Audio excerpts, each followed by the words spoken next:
All right, so as we all know, Juneteenth week, and we've got some folks spewing vile, racist rhetoric about the holiday. One of those people is running for Missouri Secretary of State, Valentina Gomez, whose MAGA campaign primarily consisted of homophobic stunts, told Black Americans to get the fuck out if they still want reparations for slavery. Reparations from slavery and Black victimization is about to be shoved down our throats for the most wretched holiday in America. BLM raised millions, but what did they do for Black lives? It is outrageous to see people asking for reparations, even though they never went through slavery. These ungrateful people should be celebrated because they were born in the greatest nation to ever exist. Here's a tip. If you don't like America, kindly get the fuck out. Okay, a newspaper in Miami, Florida is catching a whole lot of heat after running several pro-Trump political ads filled with racial slurs. So this full-page ad ran on the back cover of the Miami Times' June 13th through 19th print edition, features several uncensored uses of the N-word, as well as a misleading quote of President Biden using the slur in 1985. Now, the quote was taken from a 1985 hearing in which then Senator Biden quoted racist remarks made by a state legislator during the redistricting process in Louisiana. At the time, Biden was questioning William Bradford Reynolds, a deputy attorney general nominee who oversaw the redistricting process. I tell ya, Michael, what do you make of this young woman, 4 years old, Valentina Gomez, an immigrant herself? What do you make of all of this that she is doing online, from the gay slurs to the racial slurs to her disposition on how she sees America? There's so many levels to this right here. Okay, first of all, if she was a few shades darker, she would have to wear a sign at the January 6th insurrection saying I'm one of the good ones, because they may have used those gallows on her. OK, number one. Number two, this is people have to ask the question, you know, there's a conversation that takes place, and some African Americans say, well, you know, immigrants coming from other countries hate African Americans, or some of them hate African Americans, things like this. And my response to them is partly a response that Malcolm X gave. I think it was probably in 1963 when Malcolm X asked, who taught you to hate the color of your skin, the shape of your nose, the thickness of your lips, you know, et cetera. So the same people who taught people outside the country to hate African Americans are the same people who taught African Americans to hate themselves. OK, so this is what we have to understand. Now, she's appealing to this MAGA wing of the Republican Party. All right. And she's grossly ignorant of history. She's 25 years old. She's grossly ignorant of history. And if we understand the fight for reparative justice, is not just for 246 years of slavery. It's for the harm that was inflicted after slavery. Jim Crow laws, suppression, theft of land, being locked out of massive land giveaways like the Homestead Act, which gave away 270 million acres of land for 124 years. They gave away land from 1862 to 1974. OK, I was born in 71.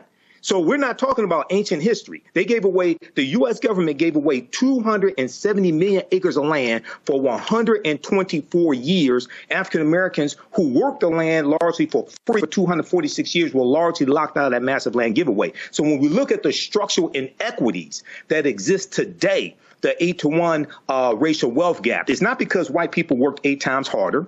It's not because white people are 8 times smarter. It's because the laws and policies maldistributed wealth, power, and resources into their hands. So when we talk about reparative justice, we're not talking about a handout. We're talking about repairing the damage that America did. OK, so Juneteenth, I just spoke at some Juneteenth celebrations, Motown Museum and Joseph Walker Williams Center, things like this. And one of the things I talk about is how we have to utilize Juneteenth as a tool to educate America on a history that Republicans are passing laws in state legislatures to suppress the teaching of that history in schools. America must have a massive history lesson. And the type of reparative justice laws that we need to get passed, you're really not going to be able to get those laws passed and keep what you get once you get sued to take it away in court. That's a whole nother conversation until America has this lesson. So we have to utilize Juneteenth, not as a party and to get drunk. We can have fun, but we have to have this history lesson and force this conversation. Kelly, I think one of the sad parts about this is that she's got an audience. They are listening and they're being riled up because they like what she is saying. What is your take on just her whole approach? Again, a young woman who might have family members that, have history that are connected to you and me. The young is used very, very loosely here because that's a hard-looking 25. Let's start there. And I think it is rooted in something that Emily says a lot, is that hate ages you, right? And I am past 25. I'll be 34 this year. And if I do say so myself, I look better than that. And it's because I don't carry that kind of hate in my heart. Hate truly does age you. But to your point, Candace, about the level of history that she just simply does not know or doesn't want to know, because it's not like the information isn't out there, right? I think we need to reframe how we're looking at people like her, because I don't think they see themselves as Latinx. I think they see themselves as white people who speak Spanish, and there's a difference there, and we see that in our history. Michael, back me up here. When Cubans immigrated here, white passing Cubans immigrated here and assimilated to whiteness. You see it from Europe, Italians who assimilated to whiteness, other Eastern Europeans who assimilated to whiteness upon immigrating here. So I think they see themselves as white people who speak Spanish. And if you look at it from Atlas, you at least understand, however loosely, where that rhetoric is truly rooted in whiteness. It's rooted in the fact that I'm not like them because I'm white. I just happen to be bilingual, right? So that's where that's my take on this. Aside from her ignorance of history, aside from the part of her aging like a bad avocado, there are levels to it. But the one that needs to be seen the most is the fact that she does not see herself as a minority. Matt, what is your take? I mean, this is someone who walked through a neighborhood that was the LGBTIQ neighborhood, saying, listen, don't be gay, be strong. I would imagine that there would be some, especially young white men, who would say, yeah, I don't want to be gay. And yeah, I'll be strong. That's a message that resonates with me. What's your take on what she's doing? Well, first, I can never, ever pass up the opportunity to say that Michael is much longer in the tooth than I am, so I didn't watch Reggie Jackson play baseball. In the event. But I look younger than you, Matt, though. I look younger than you. Of that, I was a year old when he was done playing baseball. In any event, Candace, here's my take on it. So, I think they're both right. Both Kelly and Michael are right with all of their commentary. The two things I'll add is, first, one of the gross ironies here is that the country of Colombia actually has a reparations program itself for those who are victims of the violence, the internal conflict there in Colombia. And I think that's important because it comes from a country where they have found a way to implement reparations to some extent. There are some problems with it. It's based in international law. But the larger principle is she literally comes from a country where they have figured it out. Our country doesn't take the time to figure it out because it doesn't care about us enough to figure it out. And two, they always put up policy barriers to have conversations. But I think the bigger issue with this is actually less about the substance of what she's saying and more the fact that she's running for Secretary of State. How is it germane to any of the potential things she intends to do as the Secretary of State, who does not customarily deal with policies like this? They deal with policies, elections, and other matters. I say that to say there is no consequence for hot button political conversation these days that makes people, foment certain hate. And she sees that as a valuable thing here. And that's what she's doing. She's leveraging that. But it would infuriate me if I were a Missourian, because I wouldn't want somebody who's running for office about things that they cannot do in their purview. You only do this because, one, you embody the hate, and two, because you think there is a political benefit to embodying that hate. And that's what you're seeing here. And I think it's absurd that we allow this. It happens everywhere. It happens in every state house. These state legislatures in particular, are trying to co-opt issues that don't even have anything that they would have any control over. And that, to me, just indicates that she sees that MAGA wing and sees it as level to her ends of getting elected. Yeah, as we go to break, I want to end with you, Michael. Just quickly, do you think she has a chance of winning at all? With her being 25 years old, Secretary of State, I don't know what the landscape is, who the competition is.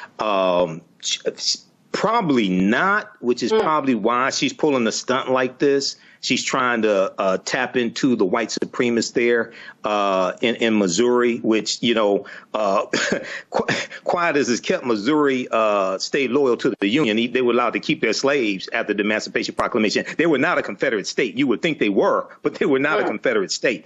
But this is, once again, why I say America needs a massive history lesson, because she's dropping a message like this on Juneteenth or right around Juneteenth, trying to tap into this hatred. And this is another example of why, when I delivered my presentation to the Detroit Reparations Task Force on March 2nd, 2024, which is online, people can watch it, I told them, don't put the term reparations on anything that you want to get passed, because it's an automatic trigger for white supremacists, and they will vehemently attack whatever it is that you're trying to get passed.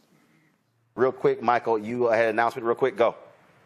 Yeah, join me Sunday, June 30th, 2024, for my new 10-week online course, Black Resistance Movements from the Haitian Revolution, U.S. Civil War, Civil Rights Movement, Black Power Movement, 1800 to 1968. Most importantly, we look at how we fought back against white supremacy and racism, the various ways we did that. Visit my website, AfricanHistoryNetwork.com, AfricanHistoryNetwork.com. Register today, watch the class live or on demand. We'll see you in class. Thanks, all right, Roland. Thanks a bunch. And again, folks, we'll see y'all tomorrow from the Poor People's Mass Assembly here in the nation's capital.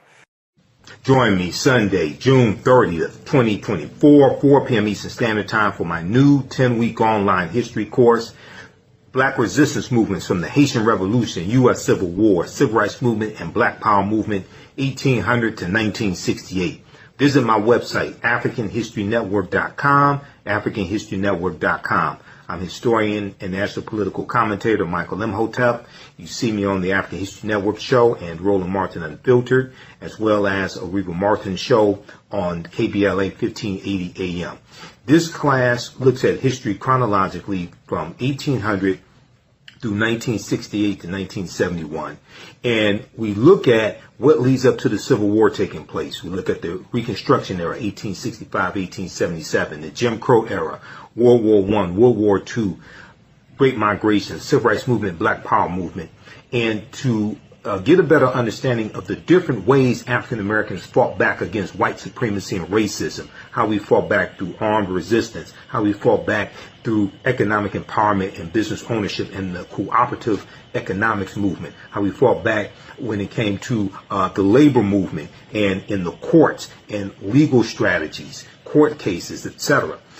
Visit my website, AfricanHistoryNetwork.com. You can watch this class live or on demand. Your understanding of history is based upon your understanding of politics. Here and jump into the class right now at our online school and start teaching the intro to the class. Visit our website, AfricanHistoryNetwork.com, AfricanHistoryNetwork.com. Scroll down past the first online course that I teach, Ancient Kemet, the Moors, and the Ma'afa, Understand the Transatlantic Slave Trade. You can still register for that class.